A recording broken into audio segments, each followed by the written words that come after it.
C'est une masterclass à 2 guitares que nous ont offert les maîtres du death metal progressif d'Opeth. Les Suédois Michael Ackerfeldt et Fredrik Axon décortiquent pour GP Air Apparent, extrait de leur 9e album Watershed. Hi guys, we're Opeth. We come from Sweden. We don't play Gibson guitars, we play PRS, but right now we're playing Gibsons for some reason. We're gonna play a couple of riffs from a song from the Watershed album. Song's called Air Apparent, and we think it's a pretty, I guess, a little bit complicated riffs. It sounds complicated, it's not that complicated. We're gonna play through the whole thing, and then we're gonna break it up into pieces, each riff. It's just two riffs, 3 riffs. I don't know. We're gonna jump into the cool part, okay? Goes something like this.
The first kind of verse, I guess, for the song Air Apparent. Really nothing special, riff-wise. It's like, I don't know, cross of a little bit Morbid Angel, maybe. You know, we like the disharmonic kind of stuff. And we always used, which is the thing I got from Therion, to play octave chords. Instead of just... It gets a little bit of a spooky feeling, especially if you have a delay. So this riff, my part is octave chords.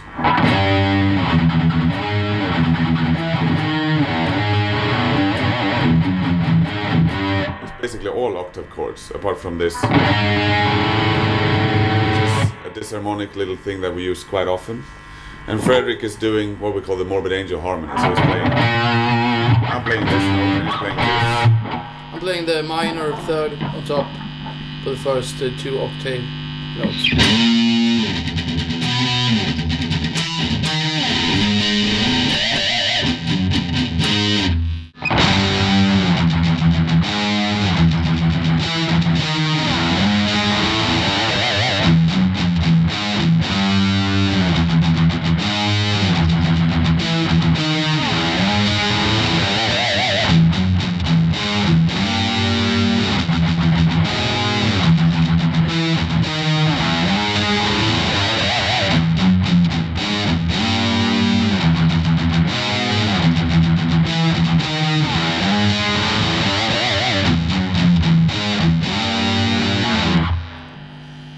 It's all octave chords, pretty much. Yeah, and this figure. And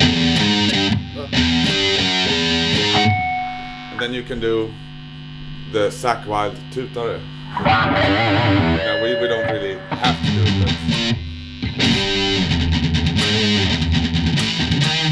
Yeah, we do.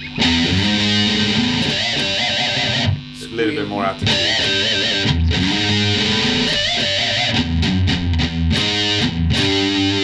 That's the lick in the riff.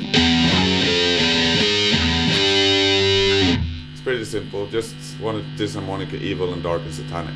That's it. And then we go into the next riff. Again, disharmonic, dark, satanic. It's basically just what's it called? Some sort of a broken chord.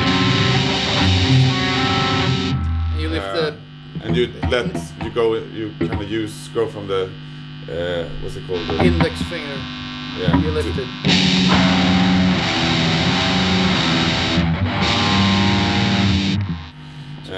We And can play the riff. Yeah, we'll play it slow.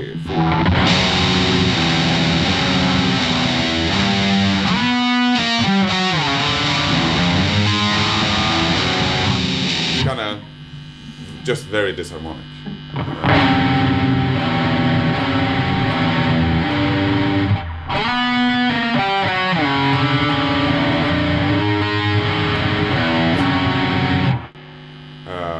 Just create controlled noise is something that's fun sometimes and interesting. You leave the A string open when you do this slide. Again, yeah. That's in so many riffs I've done because it sounds just wrong. And just going into that riff from the first riff, we do a little bit of a version of the first riff. Yeah, it's like a chunky thing.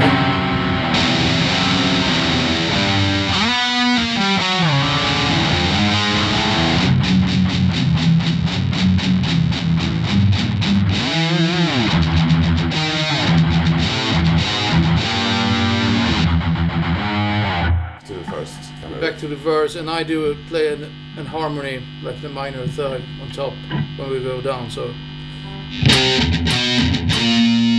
when we come back to the verse, we start with the harmony immediately, compared to the first time when we start with the harmony after 2 rounds of the riff. So it's one of the coolest parts in that song, I think. We're gonna show you the solo riff and solo part next, but you have to switch guitar. We have a riff that's the solo riff, I guess, and it's also kind of chaotic. And there's one interesting thing about this riff, is that all of a sudden you hear a major chord in the middle of this noise. So we're going to demonstrate it to you. And 4, 3.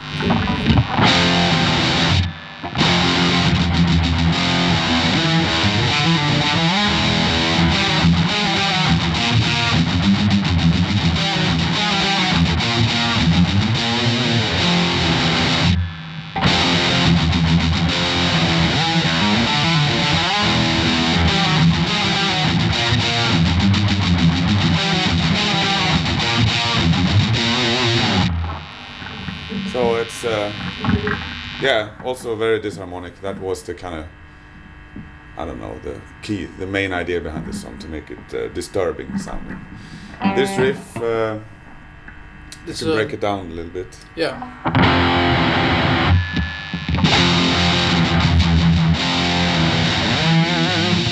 And then you have the little run that comes into the major E.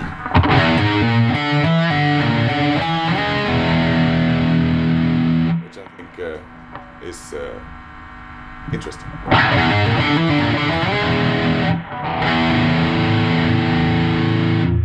And after that we play harmony, which is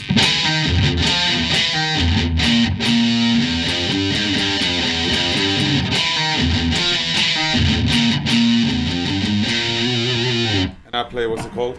I play up here.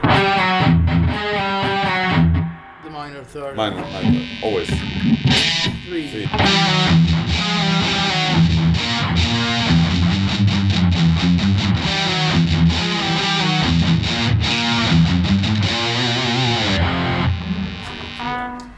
And there's a solo on top of this, so we can play the riff, and I play the solo. And come into the solo. Okay. And 4, 3.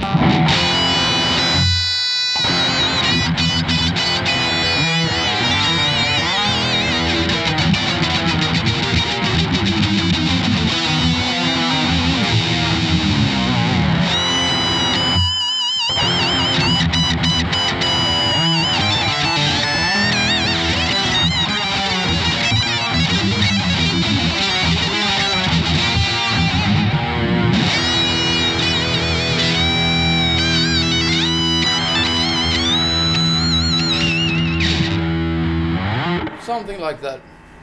Okay, here's the fast lick in that solo. I'll break it down for you.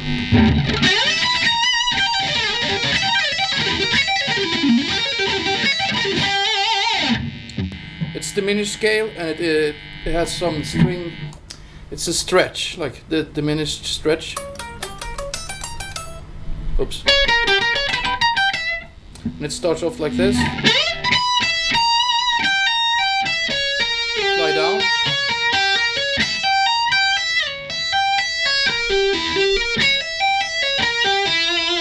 And then there's a descending run at the end. Jump up a fret.